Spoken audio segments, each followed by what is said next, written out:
You know what's awesome? Crossover games. Smash Bros, King of Fighters, Marvel vs. Capcom, they're all great. But why is that? Well, the most obvious example would have to come from the diverse rosters that each of these games carries.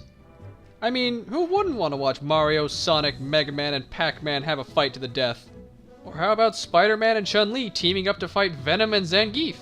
So naturally, when Marvel vs. Capcom Infinite was announced, people were excited. It had been 6 years since Marvel vs. Capcom 3, and there was so much potential for new characters to bring to the table, and oh my god! Are you kidding me? That's your roster? This isn't Marvel vs. Capcom, this is Marvel Cinematic Universe versus random Capcom guys we found off the street.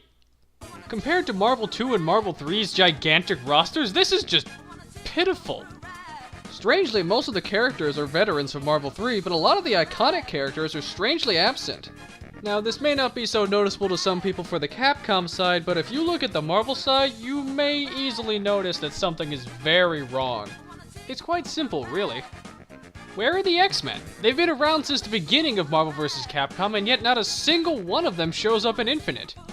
Wolverine, Storm, Doctor Doom, Magneto, even Deadpool, one of the most iconic Marvel characters in history, are all missing.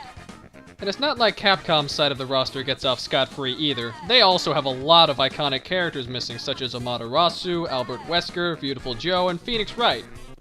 While we don't have an explanation as to why these characters are missing, there is a common rumor going around that may explain why the Marvel side is so lacking. Word on the street is that Marvel didn't include any X-Men characters due to fear of promoting the X-Men films, which are not produced by Marvel, but rather Fox. Which, if that is the case, is stupid. Marvel owns the rights to the X-Men in every medium except filmmaking, and not including them in the game just makes them look shallow. The X-Men have been in every Marvel vs. Capcom game up to this point, and not including them in Infinite all because of the films is downright pathetic. The X-Men, frankly, are more iconic than the characters from the Marvel Cinematic Universe, especially Wolverine, so not having them in the game honestly is a bad move in a marketing standpoint. It'd be like if Nintendo were to announce a new Smash Bros. Game that didn't have Captain Falcon. It just wouldn't make any sense.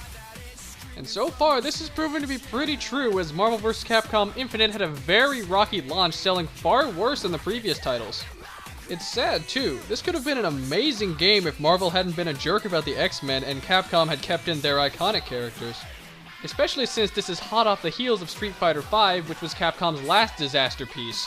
Compared to that game, this game is bursting with content and gameplay-wise is one of the best in the Marvel vs. Capcom franchise. But sadly, without the roster being in full swing, the game will not do nearly as well as Marvel 2 or Marvel 3. Personally, I'll just stick to Smash Bros. I mean, I get to watch Cloud Strife fight Bayonetta. That's awesome.